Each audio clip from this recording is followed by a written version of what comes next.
ॐ अज्ञानतिमिरान्धस्य ज्ञानाञ्जनशलाकया चक्षुरुन्मीलितं येन तस्मै श्रीगुरुवे नमः। जय श्रीकृष्ण चैतन्य प्रभु नित्यानन्द श्री अद्वैत गदाधर श्रीवासादि गौरभक्तवृन्द।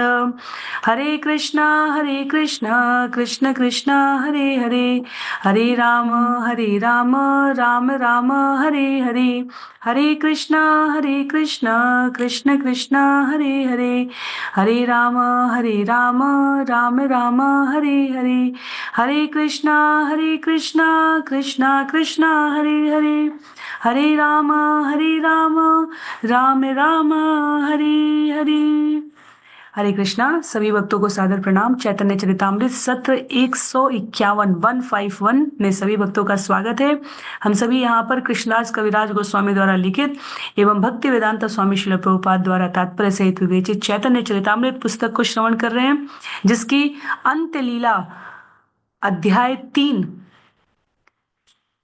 हरिदास ठाकुर की महिमा के बारे में यहाँ बतलाया गया है। तो इस अध्याय के भाग 2 छंद संख्या 99 से आज के सत्र में हम सभी कथा के लिए आगे बढ़ेंगे।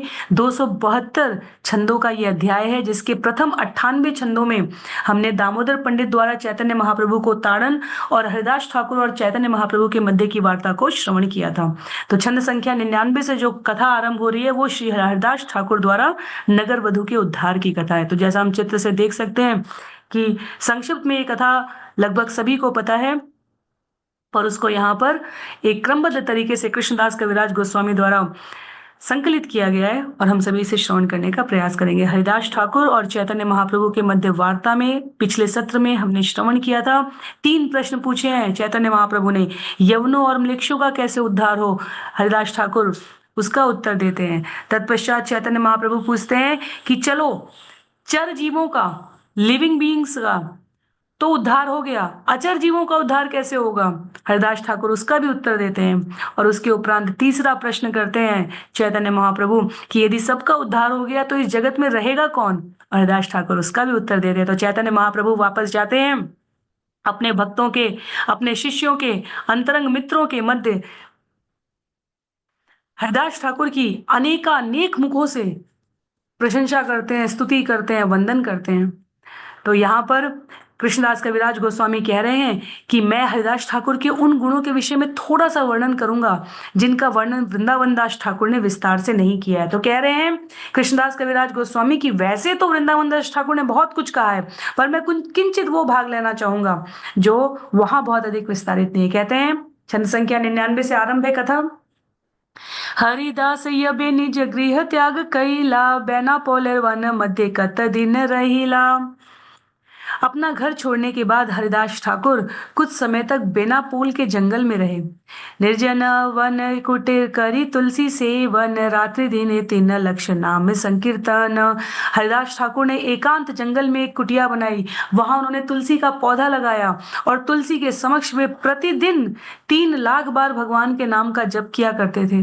वे दिन रात निरंतर जप किया करते थे। शिला प्रभुपाद बेनापोल गांव का परिचय देते हुए बताते हैं कि ये यशोहर जैसोर जिले में स्थित है, जो अब बांग्लादेश में है। तो ये गांव बनगांव स्टेशन के पास है। कलकत्ता के सियालदह स्टेशन से पूर्वी रेलवे द्वारा वहां पहुंचा जा सकता है, पर अब वो बांग्लादेश की सीमा पर है।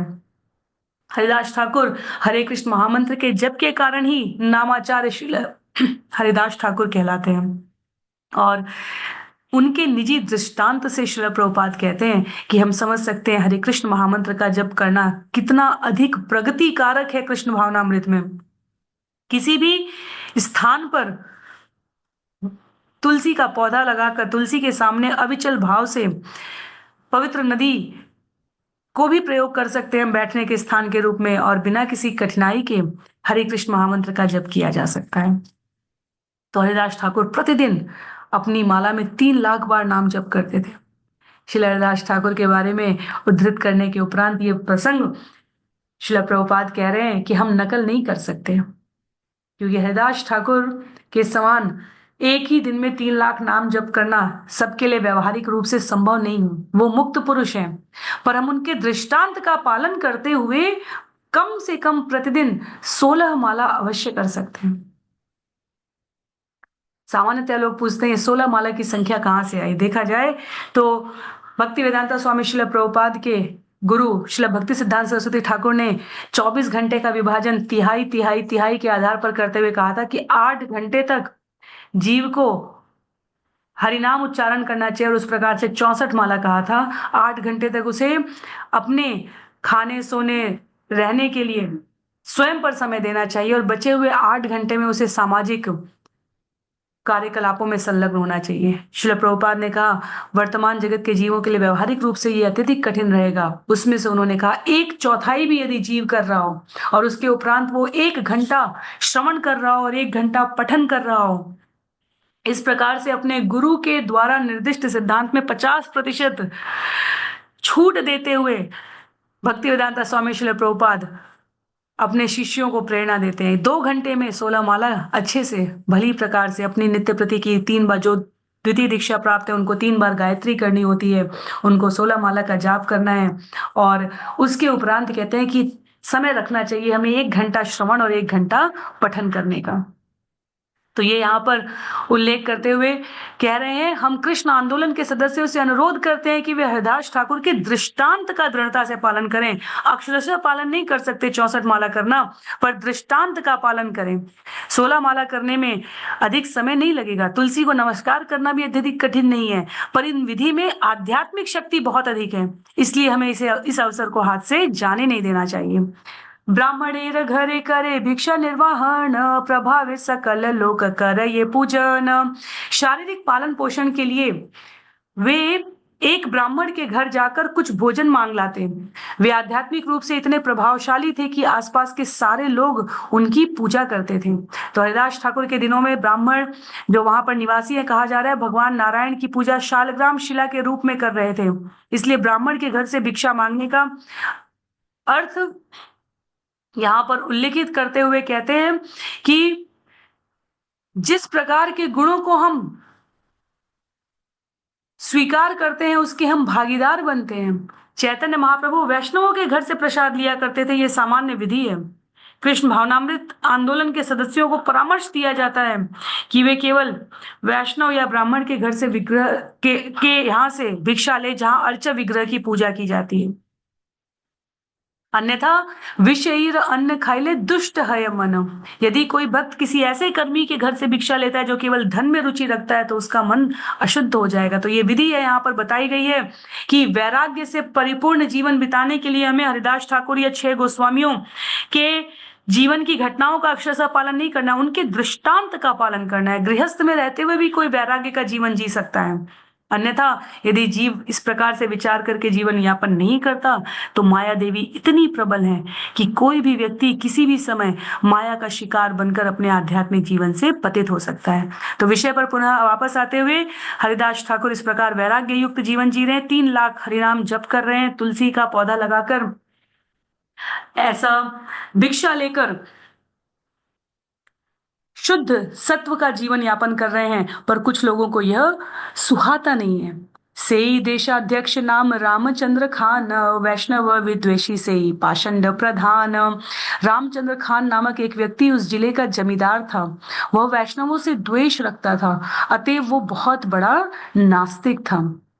हरिदासे लोके पूजे सही तेना पारे, तार अपमान करते नाना उपाय करे। हरिदास ठाकुर को जिस तरह से सम्मान प्रदान किया जाता था उसे न सह सकने के कारण रामचंद्र ने उनका अपमान करने के लिए नाना प्रकार की योजनाएं बनाई। कौन प्रकारे हरिदास छिद्र नहीं पाय, वैश्य गणे आनी करे छिद्र उपाय। किंतु उसे किसी भी उपाय से हरिदास ठाकुर के चरित्र में कोई दोष नहीं मिल सका, अतएव उसने स्थानीय वैश्याएं बुलाई और वह हरिदास ठाकुर की पवित्रता को श्रेयहीन करने की योजना बनाने लगा। श्रील प्रभुपाद कहते हैं कि कई बार नास्तिक मनुष्यों की यही विशेषता होती है। कई बार जिनके भीतर ईर्ष्या है, द्वेष है, उनकी समस्या ये नहीं है कि उनके जीवन में दुख है। उनके जीवन की समस्या ये होती है कि दूसरों के जीवन में क्यों सुख है, और वो उस सुख को किसी भी प्रकार से बिगाड़ने का काम करते हैं। ऐसे व्यक्तियों का स्वभाव हमें शकुनी के चरित्र में दिखता है, मंथरा के चरित्र में दिखता है। जीवन में कोई क्लेश नहीं है, पर अन्यों के जीवन में कोई क्लेश क्यों नहीं है, इस भाव से वो दूसरों का जीवन निस्सार करने का प्रयत्न करते हैं। तो वर्तमान में भी कई बार अंतर्राष्ट्रीय कृष्ण भावनामृत संघ इस्कॉन के संदर्भ में अनेकों प्रकार के प्रगल्भ निकलते रहते हैं। पर श्रील प्रभुपाद कहते हैं, जिस प्रकार धूर्त रामचंद्र खान ने हरिदास ठाकुर के साधना में विरोध करने का, विफल करने का प्रयास किया था, वैसे ही यदि कोई हमारे जीवन की साधना अभ्यास में ऐसा प्रयास करे तो हरिदास ठाकुर के सिद्धांत का पालन हम कैसे करें, उसकी हमें यहाँ पर शिक्षा प्राप्त होगी। तो वैश्याओं के समूह को बुलाया, नगर वधुओं के समूह को बुलाया। कहते हैं, वैश्यागणे कहे ए वैरागी हरि दास तुम्ही सब कर इहा वैराग्य धर्म नाश। रामचंद्र खान ने उनसे कहा, हरिदास ठाकुर नाम का एक वैरागी है, तुम सब उसे तपस्या के व्रत से विचलित करने की कोई युक्ति निकालो। तो वो भी मान रहे हैं, विरोधी भी मान रहा है कि वो वैरागी है, तपस्या का व्रत कर रहा है, उसे विचलित करने की कोई युक्ति निकालो। जानते हैं, मानते हैं, पर व्यवहार में सरलता, निष्कपटता नहीं है। जैसे दुर्योधन जानते हैं कि कृष्ण कौन है, उनके जीवन में मानने का अवसर भी आया, पर वो व्यवहार में नहीं ला सके, कृष्ण को बंदी बनाने चल पड़े थे दुर्योधन। तो यहाँ पर रामचंद्र खान ने वैसा ही करने का प्रयास किया। वैश्यागण मध्य एक सुंदर युवती से कहे नदी बेहरिप तारमती। इन वैश्याओं में से एक आकर्षक युवती को चुना गया। उसने वादा लिया, मैं 3 दिनों के भीतर हरिदास ठाकुर के मन को आकृष्ट कर लूंगा।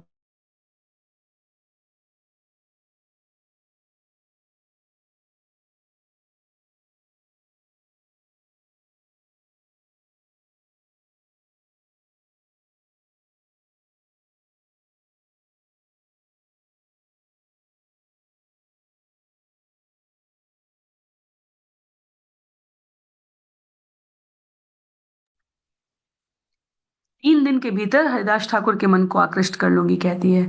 खान कहे मोर पाए कियाउक तोमार सने तोमार सहित एकत्रारे धरी ये न आने।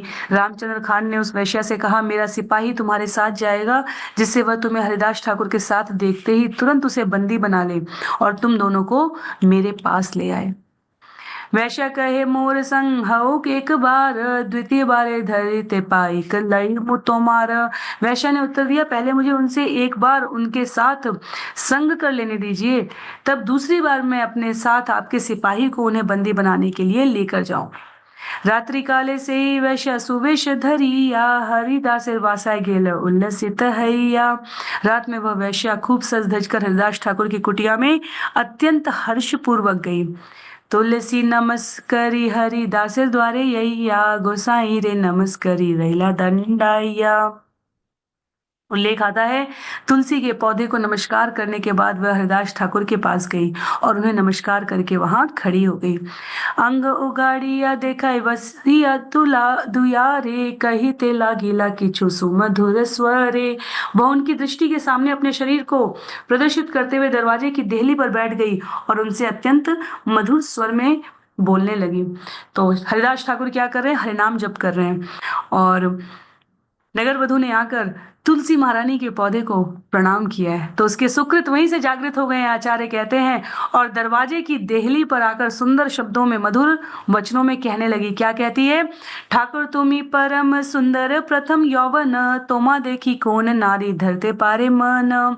हे ठाकुर, हे महान उपदेशक, महान भक्त, आपका शरीर अतीव सुगठित है और आपके यौवन का शुभारंभ अभी हो ही रहा है। आपको देखने के बाद ऐसी कौन सी स्त्री होगी जो अपने मन को वश में रख सके। तो इस प्रकार अपने शब्दों की भाव भंगिमा से वह हरिदास ठाकुर को उनकी जाप से, साधना से विचलित करने का प्रयास करिए। तोमारे संगम लागी लुब्ध मोर मन तोमा न पाइले प्राण नाया धारण। मैं आपके संग की इच्छुक हूँ, मेरा मन इसके लिए ललचाया हुआ है। यदि आप को नहीं प्राप्त करती हूँ तो मैं अपने प्राण धारण नहीं कर सकूंगी।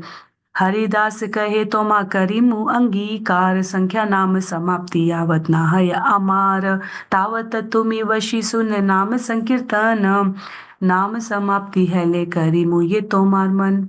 हरिदास ठाकुर ने उत्तर दिया, मैं तुम्हें अवश्य अपना लूंगा, किंतु तुम्हें तब तक प्रतीक्षा करनी होगी जब तक मैं अपनी जप माला में अपने निर्धारित जप समाप्त ना कर लूं। उस समय तक कृपया बैठो और पवित्र नाम के जप का श्रवण करो। ज्यों ही मैं नाम जप समाप्त कर लूंगा, मैं तुम्हारी इच्छा पूरी करूंगा। तो विषय यहाँ पर आता है कि हरिदास ठाकुर ने जीवन में आए हुए आकर्षण को विरोधी स्वर में नहीं त्यागा, उन्होंने संग भी नहीं किया असंग का, इस असत संग को उन्होंने स्वीकार नहीं किया, पर उन्होंने उस अस्वीकार को मुखरता से नहीं कहा। कई बार हम इतना प्रत्यक्ष विरोध करते हैं कि हमारी सारी ऊर्जा, हमारे सारे साधन विरोध करने में व्यय हो जाते हैं और उसके पश्चात हमारा जीवन रिक्त हो जाता है। तो माया, चाहे वो किसी भी प्रकार के आकर्षण में आए, धन के रूप में, प्रसिद्धि के रूप में, यश के रूप में, पद प्रतिष्ठा के रूप में,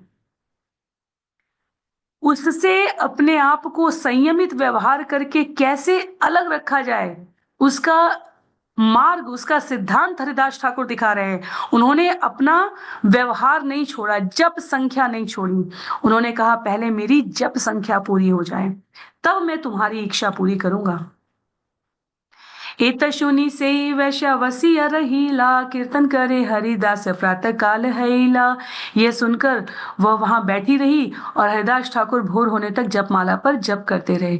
प्रातः काल देखी वैश्या उठी या चलीला, सब समाचार आई खाने रखीला। जब उसने देखा कि सुबह हो गई तो वह उठी और चली गई। रामचंद्र खान के पास आकर उसने सारे समाचार बतलाए। आजी यामा अंगीकार करी याचे वचने, काली अवश्य ताहार संगे हाईवे संग में। आज हरिदास ठाकुर ने मेरे साथ भोग करने का वचन दिया है, कल निश्चय ही मेरा उनके साथ संग होगा। ये विचार कर वह प्रसन्नता से वापस चली गई। आर दिन रात्रि हेले वैश्या आईला, हरिदास तारे बहु आश्वास करीला। अगली रात को जब वह फिर से आई तो हरिदास ठाकुर ने उसे अनेक आश्वासन दिए। काली दुख पाइला अपराध न लई मोर, अवश्य करी मु आमी तो माया अंगीकार। कल रात को तुम्हें निराश होना पड़ा, कृपया मेरा अपराध क्षमा कर दो, मैं अवश्य ही तुम्हें स्वीकार करूंगा। तावत इहा वशी सुन नाम संकीर्तन, नाम पूर्ण हैले पूर्ण हबे तोमार मन। कहते हैं कृपया बैठो और तब तक हरे कृष्ण महामंत्र का जप सुनो, जब तक मेरा नियमित जप पूरा नहीं हो जाता, तब तुम्हारी इच्छा अवश्यमेव पूर्ण हो जाएगी। तुलसी रे तांगे वैश्या नमस्कार करी, द्वारे वसी नाम सुने भले हरि हरि। प्रथम दिन वो आई है तो उसने तुलसी को नमस्कार किया है, द्वितीय दिवस पर रात्रि काल पर वो आई है तो तुलसी के पौधे को और हरिदास ठाकुर को पुनः नमस्कार करके वो द्वार पर बैठ गई। दूसरे ही दिन भावी गुरु ने शिक्षा दे दी, निर्देश दे दिया कि जब तब तक जप को सुनो जब तक मेरा जप पूरा नहीं हो जाता। और दूसरे दिन का प्रभाव है, हरिदास ठाकुर उत्तम भक्त हैं। हरिदास ठाकुर के जप मंत्र का प्रभाव है कि कृष्णदास कविराज गोस्वामी लिख रहे हैं कि उनका जप सुनते हुए वह भी हे मेरे प्रभु हरि, हे मेरे प्रभु हरि का उच्चारण करने लगी। श्रील प्रभुपाद लिखते हैं यहाँ स्पष्ट देखा जा सकता है कि एक वैष्णव किस तरह दिव्य युक्ति से पतितात्मा का उद्धार करता है। एक षड्यंत्र के अंतर्गत वह हरिदास ठाकुर को दूषित करने आई है, उनके आचरण में, उनके चरित्र में कलंक, उनको अन्यों के समक्ष हीन प्रस्तुत करने के लिए आई है, पर हरिदास ठाकुर ने उसका उद्धार करना अपना कर्तव्य समझा है। तो श्रील प्रभुपाद कह रहे हैं उद्धार की विधि अत्यंत सरल है। वह श्रद्धा तथा आदर पूर्वक हरिदास ठाकुर के सानिध्य में आई है और हरिदास ठाकुर ने हरे कृष्ण महामंत्र के जप के द्वारा उसके भौतिक रोग को दूर कर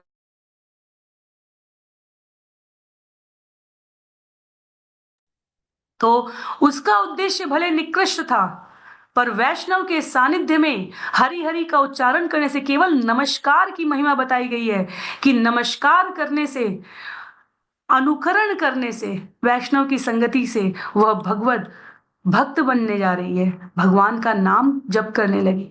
उसका भौतिक कल्मश धुल गया। पंक्ति उल्लिखित करते हैं कृष्णदास कविराज गोस्वामी के शब्दों को प्रस्तुत करते हुए श्रील प्रभुपाद कि तुलसी तथा वैष्णव को नमस्कार करने से मनुष्य दिव्य भक्त बन सकता है। रात्रि शेष हैला वैश्य उसी मिसी करे तार रीति देखी हरिदास कहन ताहारे। जब रात समाप्त हो गई तो वैश्या व्याकुल हो उठी। यह देखकर हरिदास ठाकुर उससे इस तरह बोले, क्योंकि उसने 3 दिवस का समय मांगा था, 3 रात्रि का, और 2 रात्रि व्यतीत हो गई। कोटि नाम ग्रहण यज्ञ करी एक मासे ए दीक्षा करी आची हैला आसी शेषे। मैंने 1 मास में 1 करोड़ नाम जप करने का व्रत ले रखा है, किंतु अब यह समाप्ति पर है। तो प्रतिदिन 3,33,333 नाम जप करने से, उसमें 10 और मिला देने से 100 लाख जप हो जाएगा। और श्रील प्रभुपाद यहाँ ये गणना करके बताते हैं कि भक्त इस प्रकार भगवान की पूजा करता है, ये पूजा यज्ञ कहलाती है। वे बाहरी दृष्टि से ऐसा लग रहा है कि नाम जप कर रहे हैं, पर आध्यात्मिक दृष्टि से वह यज्ञ संपन्न कर रहे हैं। 1 मास में 1 करोड़ हरि नाम जप करने का उन्होंने प्रण लिया है।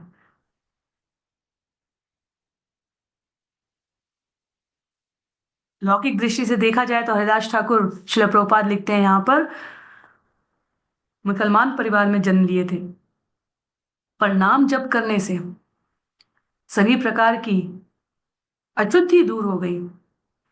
असंस्कृता क्रियाहीना रजसा तमसा व्रता प्रजास्ते भक्षयिष्यन्ति म्लेक्षा राजान्य रूपिण। श्रीमद् भागवतम स्कंद 12 अध्याय 1 श्लोक संख्या 40 में कहा गया है, कलयुग में निम्न जाति के लोग जिनका संस्कार नहीं होता, और श्रील प्रभुपाद स्पष्ट करते हैं कलयुग में सभी म्लेच्छ हैं, यदि उनके जीवन में आचरण में शुद्धता वैष्णव आचरण नहीं है तो जन्म से प्राप्त किसी भी वर्ण से वो उच्च जाति के नहीं हो जाएंगे। संस्कार विधि से शुद्ध नहीं हुआ असंस्कृत व्यक्ति, दीक्षा द्वारा शुद्ध बनने के बाद भी क्रियाहीन बना रहने वाला व्यक्ति, ऐसे अशुद्ध भी यदि हरिनाम जप का जीवन में आचरण करने लग जाएं तो वह नामाचार्य श्री हरिदास ठाकुर के दृष्टांत से, उनकी कृपा से भगवत भक्त बन जाते हैं। तो हरिदास ठाकुर कड़ाई से 3 लाख नाम जप करके विधि का पालन कर रहे हैं। जब षड्यंत्र रामचंद्र खान के षड्यंत्र में सम्मिलित यह स्त्री विचलित लगी तो हरिदास ठाकुर ने कहा कि वह उसको शुद्ध होने का एक अवसर अवश्य प्रदान करेंगे। आज ही समाप्त है बेन ज्ञानशील समस्त रात्रि नीलू नाम समाप्त न हैला। मैंने सोचा था कि मैं हरे कृष्ण मंत्र जपने का अपना यह यज्ञ आज समाप्त कर सकूंगा। मैंने सारी रात नाम जप करने का भरसक प्रयास किया, किंतु अब भी उसे समाप्त नहीं कर सका हूँ। काली समाप्त हबे तबे हबे व्रत भंग स्वक्षण दे तो मार संगे हई बेक संग। कल मैं अवश्य ही समाप्त कर लूंगा और मेरा व्रत पूरा हो जाएगा, तब मेरे लिए संभव हो सकेगा कि पूरी स्वतंत्रता से तुम्हारे साथ रमण कर सकूं। तो श्रील प्रभुपाद यह स्पष्ट करते हैं, हरिदास ठाकुर कभी भी भोग नहीं करना चाहते थे। वह तो अपनी इस हरिनाम जप के द्वारा भगवान के पवित्र नाम सुनने का अवसर देकर इस युक्ति से उसका उद्धार करना चाहते थे, और इसलिए यह प्रस्तुत करने के लिए शुद्ध भक्त भगवान के नाम आश्रय में, नाम प्रभु के आश्रय में जीवन की किसी भी चुनौती को इस प्रकार ले सकता है, क्योंकि भगवान ने कहा है योग क्षेम वहाम्यम। वह पाप कर्मों के फल से पूरी तरह मुक्त करके उस स्त्री को भगवान की भक्ति में सेवा करने का पात्र बनाना चाहते हैं। आगे कहेंगे भी कि मैं तो रामचंद्र खान के, आगे हरिदास ठाकुर कहेंगे इस कथा को कि मैं तो रामचंद्र खान के षड्यंत्रों से परिचित था, मैं चाहता तो ये स्थान छोड़कर कब का चला जाता, लेकिन विधाता ने, भगवान ने मुझे यहां रोक कर रखा तुम्हारे उद्धार के लिए। कहेंगे आगे, वैशाखी समाचार खाने रे कहील आर दिन संध्या है ते ठाकुर ठाई खैल आईला। वह रामचंद्र खान के पास लौट गई और जो कुछ हुआ था उसे बतलाया। अगले दिन वह शीघ्र ही संध्या होते हुए आ गई और हरिदास ठाकुर के पास रुकी रही। तुलसी के ठाकुर के नमस्कार करी द्वारे वशी नाम सुने भले हरि हरि। तुलसी वृक्ष को तथा हरिदास ठाकुर को बहुत ही कुशलता से, सतर्कता से हरिदास ठाकुर के बारे में वर्णित इस कथा को कृष्णदास कविराज गोस्वामी 3 बार तुलसी को तथा हरिदास ठाकुर को, तीसरी रात्रि को भी उल्लेखित कर रहे हैं कि तुलसी वृक्ष को तथा हरिदास ठाकुर को नमस्कार करने के बाद वह कक्ष की दहलीज पर बैठ गई। इस तरह वह हरिदास ठाकुर का कीर्तन सुनने लगी और स्वयं भी उसने हरि हरि अर्थात भगवान के पवित्र नाम का उच्चारण किया। नाम पूर्ण हबे आजी भले हरिदास, तबे पूर्ण करिमु आजी तोमार अभिलाष। हरिदास ठाकुर ने उन्हें बतलाया, आज मेरा नाम जब पूरा हो जाएगा तब मैं तुम्हारी सारी इच्छाएं तुष्ट करूंगा। छंद संख्या 130 में कीर्तन करीते एछे रात्रि शेष हैला, ठाकुरे रसने वैशा मन फिरी गईला। और तीसरी रात्रि है ये, जब करते करते रात बीत गई और हरिदास ठाकुर की संगति के कारण उसका मन बदल चुका था। दंडवत हैया पड़े ठाकुर चरणे, रामचंद्र खानेर कथा कैल निवेदने। वह अब शुद्ध हो गई थी। वह हरिदास ठाकुर के चरण कमलों पर गिर पड़ी और उसने स्वीकार कर लिया कि रामचंद्र खान ने उन्हें दूषित करने के लिए उसे नियुक्त किया था। वैश्या हैया मोई पाप करी आचो अपार, कृपा करी कर मो अधमे निस्तार। उसने कहा, चूंकि मैंने यह वृत्ति यह पेशा अपनाया हुआ है, अतएव मैंने असंख्य पाप कर्म किए हुए हैं। हे प्रभु, मुझ पर कृपालु हो, मुझ पतिता का उद्धार करें। ठाकुर कहे खानेर कथा सब आमी जानी, अज्ञ मूर्ख से ही तारे दुख नहीं मानी। हरिदास ठाकुर ने उत्तर दिया, मैं रामचंद्र खान के षड्यंत्र के बारे में सब कुछ जानता हूँ। वह एक निपट अज्ञानी मूर्ख है, इसलिए उसके कार्यों से मैं दुखी नहीं हूँ। सेई दिन याई ताम ए स्थान शाड़िया, 3 दिन रही लांग तोमा निस्तार लागिया। जिस दिन रामचंद्र खान मेरे विरुद्ध षड्यंत्र रच रहा था, उसी दिन मैंने यह स्थान छोड़ दिया होता, किंतु तुम मेरे पास आई, इसलिए मैं तुम्हारा उद्धार करने के लिए 3 दिनों तक यहाँ रुका रहा। वैश्या कहे कृपा करी करह उपदेश, कि मूर कर्तव्य याते याय भव क्लेश। उसने कहा, कृपया मेरे आध्यात्मिक गुरु बनिए, मेरे कर्तव्य के बारे में उपदेश कीजिए, जिससे मुझे भौतिक अस्तित्व से छुटकारा मिल सके। ठाकुर कहे घरे द्रव्य ब्राह्मणे कर दान, ए घरे आसी तुमी करह विश्राम। हरिदास ठाकुर ने उत्तर दिया, तुम तुरंत अपने घर जाओ और तुम्हारी जितनी संपत्ति हो उसे ब्राह्मणों में बांट दो, तब इस कुटिया में लौट आओ और सदा के लिए कृष्ण भावना में यहाँ रहो। तो हरिदास ठाकुर वहां रहने वाले नहीं थे। उन्होंने वह स्थान जहां उन्होंने इतना हरिनाम जप किया है, वह तुलसी का पौधा और वह स्थान इस स्त्री के लिए छोड़ दिया और कहा कि गुरु के रूप में मेरा तुम्हें सिर्फ इतना ही निर्देश है कि जो कुछ भी अभी तक तुमने अपनी पूर्ववत वृत्ति से अर्जित किया है धन के रूप में, उन सबको बांटकर यहाँ आओ और कृष्ण भावनामृत में रहो। हरिनाम जप करो और अपने जीवन को शुद्ध बनाने का प्रयत्न करो। तो भक्ति वेदांता स्वामी श्रील प्रभुपाद यहाँ पर विभिन्न उद्धरणों को प्रस्तुत कर रहे हैं। भगवत गीता अध्याय 9 श्लोक संख्या 27, जहाँ भगवत प्राप्ति के बारे में बतलाया गया, वहां कहते हैं, यत करोषि यदश्नासि यज्जुहोषि ददासि यत पश्यसि कौन्तेय तत्कुरुष्व मदर्पणम। हे कुंती पुत्र, तुम जो कुछ करते हो, जो खाते हो, जो कुछ अर्पित करते हो या दान देते हो, जो भी तपस्या करते हो, उसे मुझे अर्पित करते हुए करो। तो यह शुद्धि की प्रक्रिया है। हर वस्तु कृष्ण की है। तथाकथित सभ्य लोग यदि दुर्भाग्यवश सोचे कि ये वस्तु उनकी है, ये वस्तु उनकी है, तो ये भौतिकतावादी सभ्यता है, ये त्रुटि है। उस स्त्री ने गलत प्रकार से धन अर्जित किया है। श्रील प्रभुपाद यहाँ तात्पर्य में लिख रहे हैं, इसलिए हरिदास ठाकुर ने उसे परामर्श दिया कि उसके पास जो कुछ भी है वह ब्राह्मणों में बांट दे। इसी प्रकार रूप गोस्वामी जी ने गृहस्थ जीवन से जब अवकाश लिया तो उन्होंने अपनी 50% आय ब्राह्मणों और वैष्णवों में बांट दी। परम सत्य को जानते हुए परम सत्य पूर्ण पुरुषोत्तम भगवान की ओर से कार्य करने वाले मनुष्य अपने व्यवहार में अत्यधिक सतर्कता रखते हैं। यदि गलती से कभी धन कमाने के उपाय में कुछ गलत मार्ग का अनजाने में भूलवश प्रयोग किया गया हो, तो उस धन को वैष्णवों में बांट देना चाहिए, क्योंकि वैष्णव पूर्ण पुरुषोत्तम भगवान की महिमा के प्रचार द्वारा भक्ति में लगे हुए होते हैं, इसलिए वहां शुद्धि हो जाती है। छंद संख्या 137 में कहते हैं, निरंतर नाम लियो कर तुलसी सेवन, अच्छी रात पावे तबे कृष्ण चरण। निरंतर हरे कृष्ण मंत्र का जप करो और जल से सींच कर तथा स्तुति करके तुलसी की सेवा करो। इस तरह तुम तुरंत ही कृष्ण के चरण कमलों की शरण पाने का अवसर प्राप्त कर सकोगे। तो श्रील प्रभुपाद उल्लेख कर रहे हैं, वर्तमान कलयुग में भी हरिदास ठाकुर के इस दृष्टांत का लाभ उठाते हुए जीवों को निरंतर हरिनाम जप का प्रयोग करते हुए अपने आप को प्रशिक्षित करने के लिए अत्यधिक सरल मार्ग का आश्रय लेते हुए किसी भी प्रकार की क्लिष्टता, कठिनता भरे सूत्रों का जीवन शैली का पालन करने की आवश्यकता नहीं है। यदि पूर्णतया अभी जीवन में भगवान के श्री चरणों में समर्पण नहीं आया है तो तुलसी की सेवा करें और शीघ्र ही समर्पण करने में जीव अपने आप को समर्थ पाएगा। इस विधि को अपनाना चाहिए जिसका सूत्रपात श्री चैतन्य महाप्रभु तथा उनके परम विश्वस्त सेवक नामाचार्य हरिदास ठाकुर ने किया है। कृष्ण भावनामृत में सफलता पाने की ये विधि बतलाते हैं वो। आगे लिखते हैं, एत बलि तारे नाम उपदेश करी उठिया चलीला ठाकुर बलि हरि हरि। इस तरह वैश्या को हरे कृष्ण मंत्र के कीर्तन की विधि के विषय में उपदेश देकर हरिदास ठाकुर उठे और लगातार हरि हरि कीर्तन करते हुए चले गए। तबे से ही वैश्या गुरु आज्ञा लईला गृह वित्त ये बछिल ब्राह्मणी रदीला।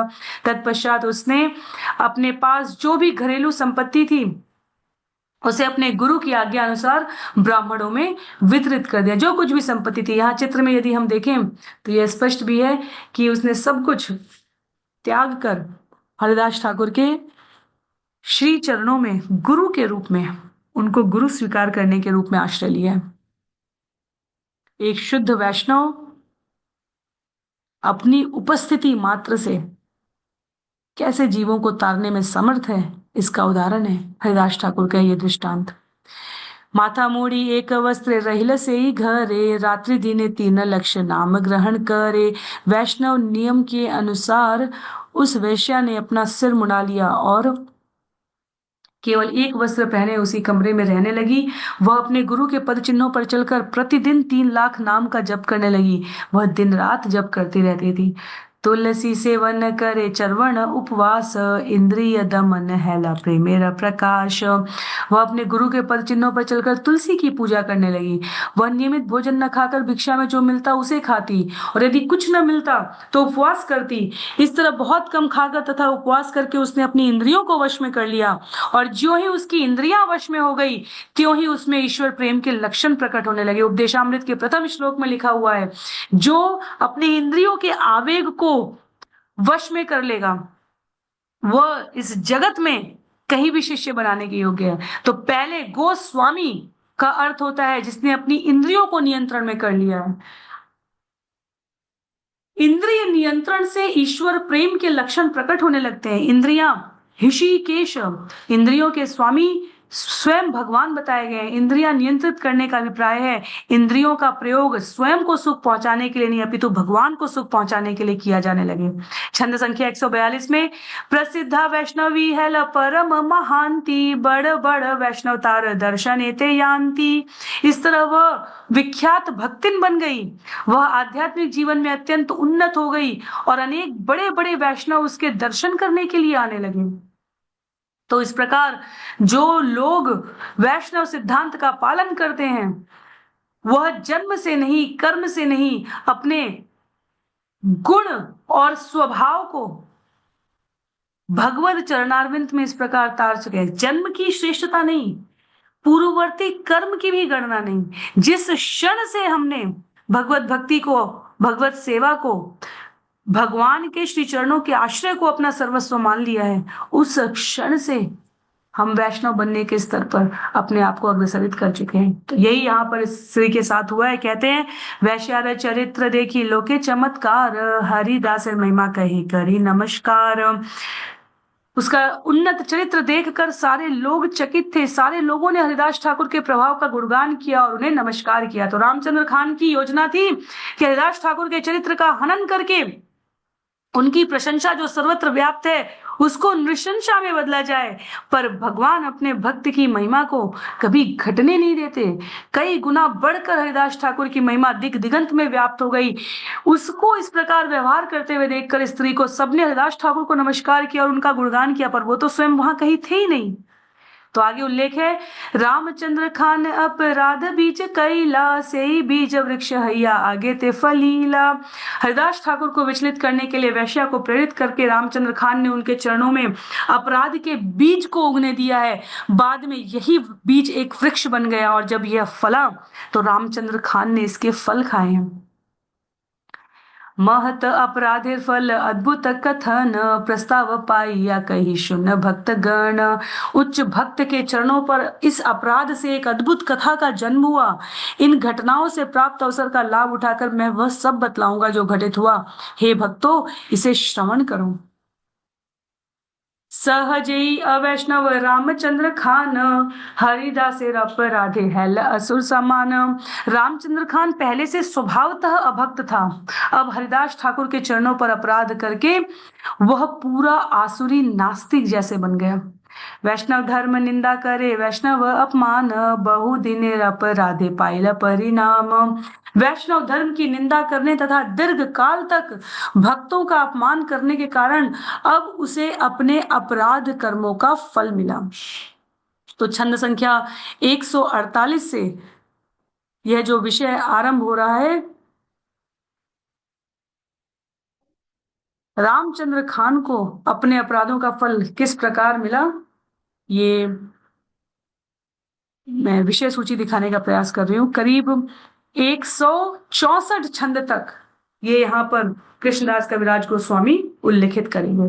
तो अपने व्यवहार से रामचंद्र खान पहले ही नास्तिकता कहते हैं, अब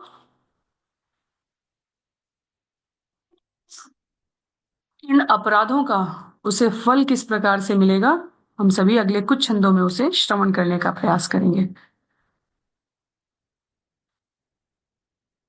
नित्यानंद गोसाई गौड़े नित्यानंद गोसाई गौड़े यबे आईला, प्रेम प्रचारिते तबे भ्रमिते लगीला। जब नित्यानंद प्रभु भक्ति संप्रदाय का प्रचार करने बंगाल लौट आए तो वे सारे देश में भ्रमण करने लगे। प्रेम प्रचारण आर पाषंड दलन, दुई कार्य अवधूत करे न भ्रमण। भगवान के सर्वाधिक समर्पित भक्त नित्यानंद प्रभु दो कार्यों से भक्ति संप्रदाय का प्रचार करने तथा नास्तिकों को परास्त और दमन करने के उद्देश्य से देश भर में भ्रमण करने लगे। भगवान का तो प्राकट्य ही दो कारणों से, भक्तों का उद्धार करने के लिए और भक्तों का विनाश करने के लिए। भगवत गीता अध्याय 4 श्लोक संख्या 8 में भी इसे उल्लेखित किया गया है। तो नित्यानंद प्रभु वास्तव में चैतन्य महाप्रभु के आदेश का पालन कर रहे हैं और श्रील प्रभुपाद कहते हैं, जो लोग नित्यानंद प्रभु का दृढ़ता से अनुगमन करते हैं वे भी वैसा ही कार्य करते हैं। दो प्रकार के भक्तों की श्रेणियां हमने श्रवण की है, गोष्ठ्यानंदी, भजनानंदी। जो प्रचार नहीं करता किंतु भक्ति कार्यों में लगा रहता है वह भजनानंदी कहलाता है। जो भक्ति में कुशल होने के साथ ही संप्रदाय का प्रचार भी कर रहा है, भक्ति संप्रदाय का, और नास्तिकों को परास्त कर रहा है, वह गोष्ठ्यानंदी कहलाता है।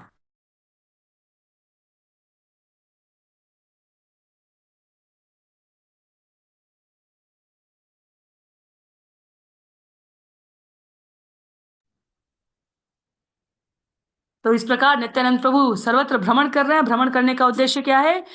भक्तों का उद्धार करना, दुष्टों का संहार करना। गोष्ठ्यानंदी भक्ति संप्रदाय का प्रचार करते हुए अन्य सभी नास्तिकों को परास्त कर रहे हैं। श्रील प्रभुपाद स्वयं के बारे में बताते हैं, उनके लिए वृंदावन में रहकर भजनानंदी बनना बहुत आसान था, पर उन्होंने गोष्ठ्यानंदी, वह भक्ति संप्रदाय का प्रचार भी करते हैं और नास्तिकों को परास्त भी करते हैं। सर्वज्ञ नित्यानंद आइला तार घरे, आसिया वसीला दुर्गा मंडप ऊपरे। भगवान नित्यानंद जो कि पूर्ण पुरुषोत्तम भगवान होने के कारण सर्वज्ञ है, रामचंद्र खान के घर पर आए और दुर्गा मंडप की वेदी पर बैठ गए। तो बंगाल में प्रतिवर्ष आश्विन मास में देवी पूजा करने के लिए दुर्गा मंडप धनी हिंदू भद्रजन, श्रील प्रभुपाद लिखते हैं, इस प्रकार आयोजित करते हैं। और रामचंद्र खान के घर में भी ऐसा ही एक दुर्गा मंडप था। तो रामचंद्र खान ने जो अपराध किया हरिदास ठाकुर के चरणों में, उसमें वो नास्तिक से अब असुर बन गया, और जब असुर बनेगा तो उद्धार करने के लिए भगवान उपस्थित होंगे। तो भगवान पहुंचे। अनेक लोक जन संगे अंगन भरीला, भीतर रहते रामचंद्र सेवक पठाईला। जब दुर्गा मंडप तथा आंगन लोगों की भीड़ से भर गया तो रामचंद्र खान ने घर के भीतर से अपने नौकर को नित्यानंद प्रभु के पास भेजा है, क्योंकि नित्यानंद प्रभु दुर्गा मंडप पे जो बहिर्बाड़ी है, प्रविष्ट है, वहां बैठे हुए हैं। तो रामचंद्र खान ने उनका स्वागत नहीं किया, अपितु एक नौकर को अप्रत्यक्ष रूप से सूचित करने के लिए भेजा कि वे चले जाएं। तो ये स्थान वो था जहां रामचंद्र खान को आकर भगवान का स्वागत करना चाहिए था। श्रील प्रभुपाद हम सभी को परिचय देते हुए बता रहे हैं कि उन दिनों में और आज भी बंगाल में सम्मानित व्यक्तियों के जो महल हैं, मकान हैं, वो दो भागों में बटा होते थे। भीतरी भाग विशेष रूप से परिवार के लिए होता था, भीतर बाड़ी कहलाता था।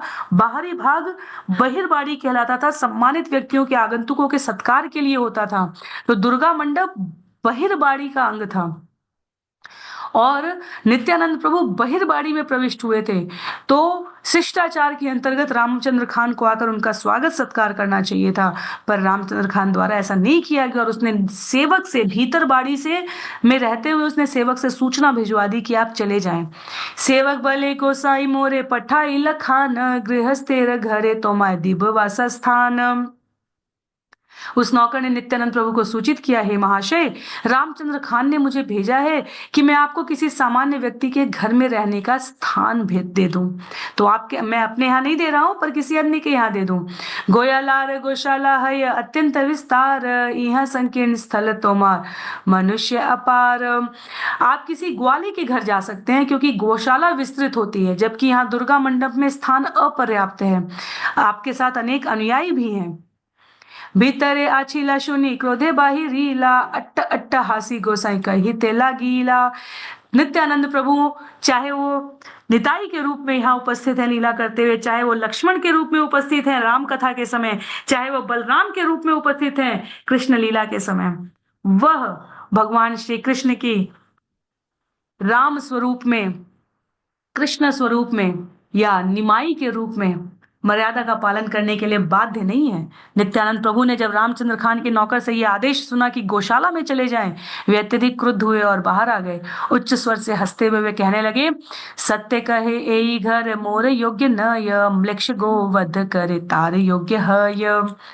सत्य कहते हो, रामचंद्र ने ठीक ही कहा है, मेरे लिए यह स्थान अनुपयुक्त है, यह गोवध करने वाले मांसाहारियों के लिए उपयुक्त है। एता बलि क्रोधे गोसाई उठी अचलीला, तारे दंड दीते से ग्रामे न रहीला। यह कहकर नित्यानंद प्रभु उठ खड़े हुए और क्रुद्ध होकर चले गए। रामचंद्र खान को दंड देने के लिए वे उस गांव में भी नहीं रुके। यहाँ रामचंद्र खान सेवक के आज्ञा दिल गोसाई, यहाँ वसीला तार माटी खोदाइला। रामचंद्र खान ने नौकर को आज्ञा दी, जहां पर नित्यानंद प्रभु बैठे थे उस स्थान की मिट्टी खोद डाले। वो इतना अपने आप को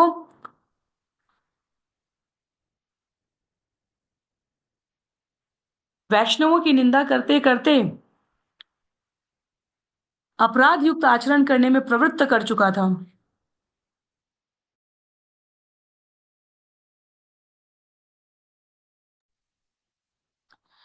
गोमय जले पीला सब मंदिर प्रांगण, तबु रामचंद्र मन नाहेल प्रसन्न। दुर्गा मंडप मंदिर तथा आंगन को शुद्ध करने के लिए रामचंद्र खान ने इन्हें गोबर मिले जल से छिड़काया और लिपवाया, फिर भी उसका मन प्रसन्न नहीं हुआ। दस्यु वृत्ति करे रामचंद्र राजा रे ना देय कर, क्रुद्ध हैया म्लेच्छ उजिर आई तक तार घर। रामचंद्र का पेशा आपत्तिजनक था, क्योंकि वह सरकार को कर देने से जी चुराता था, इसलिए सरकारी वित्त मंत्री उससे नाराज था और वह उसके घर आया। आसी से ही दुर्गा मंडपे वासा कैला, अवध्य वध करी मांस से घर रे रांधाइला। तो जैसा नित्यानंद प्रभु ने कहा था, बिल्कुल वैसा ही हुआ। उस मुसलमान मंत्री ने रामचंद्र खान के दुर्गा मंडप को अपना निवास स्थान बनाया। उसने एक गाय मारी और वहां मांस पकाया। स्त्री पुत्र सहित रामचंद्र रे बांधिया, तार घर ग्राम लुटे 3 दिन रहिया। उसने रामचंद्र खान को उसकी पत्नी तथा बच्चों समेत बंदी बना लिया और फिर लगातार 3 दिनों तक उसके घर तथा गांव को लूटा। सेई घरे 3 दिन करे अमेध्य रंधन, आर दिन सब लैया करी गमन। उसने उसी स्थान पर लगातार 3 दिनों तक गोमांस पकाया, तब अगले दिन अपने अनुयायियों सहित वो चला गया। जाति धन जन खाने सकल लईला, बहुदिन पर्यंत ग्राम उजाड़ रहीला। उस मुसलमान मंत्री ने रामचंद्र खान का पद, संपत्ति, अनुयायी सब कुछ छीन लिए और कई दिनों तक वो गांव उजाड़ बना रहा। महान तेर अपमान ये देश ग्रामे है, एक जना देश सब देश उजाड़। जहां भी किसी महान भक्त का अपमान किया जाता है, कृष्णदास कविराज गोस्वामी कह रहे हैं, वहां एक व्यक्ति के दोष से सारा गांव या सारा नगर पीड़ित होता है। तो हरिदास ठाकुर वहां से चले गए। रामचंद्र खान के उस अपराध पर उन्होंने ध्यान नहीं दिया। नित्यानंद प्रभु आते हैं, वैष्णव के अपराध को स्वीकार न करते हुए उन्होंने रामचंद्र खान के व्यवहार को एक अवसर देने का प्रयास किया कि स्वयं उपस्थित होने आए, पर रामचंद्र खान ने इसका भी मान न किया। और परिणाम में क्या हुआ? जिस पद, जिस प्रतिष्ठा, जिस धन के मद में रामचंद्र खान अन्यों का तिरस्कार कर रहा था, वह स्वयं पूरी तरीके से तिरस्कृत हुआ। वो गांव ध्वस्त हुआ और वो दीनहीन अवस्था में, संपत्ति विहीन हो गया। तो इसलिए यहाँ पर लिखा है, छंद संख्या 144 से लेकर 164 तक की ये कथा रामचंद्र खान को अपने अपराधों को फल प्राप्त करते हुए दर्शाई गई है।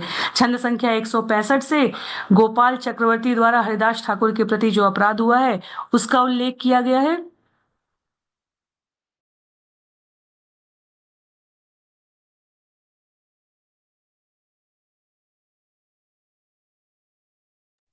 इस कथा को हम सभी अगले सत्र में श्रवण करने का प्रयास करेंगे। तो आज के लिए कथा को यहीं पर विराम देंगे। हम में से जिसको भी किसी भी प्रकार की टिप्पणी, असहमति या विचार प्रेषित करने की आकांक्षा हो, जहां जुड़ा है वहां अपने विचार प्रेषित कर सकते हैं। आज के लिए सत्र को यहीं पर समाप्त करते हैं। कृष्णदास कविराज गोस्वामी जी की जय, चैतन्य चरितामृत की जय, श्रील प्रभुपाद की जय, श्रील गुरुदेव की जय, अनंत कोटि वैष्णव वृंद की जय, नामाचार्य श्रील हरिदास ठाकुर की जय। हरे कृष्ण।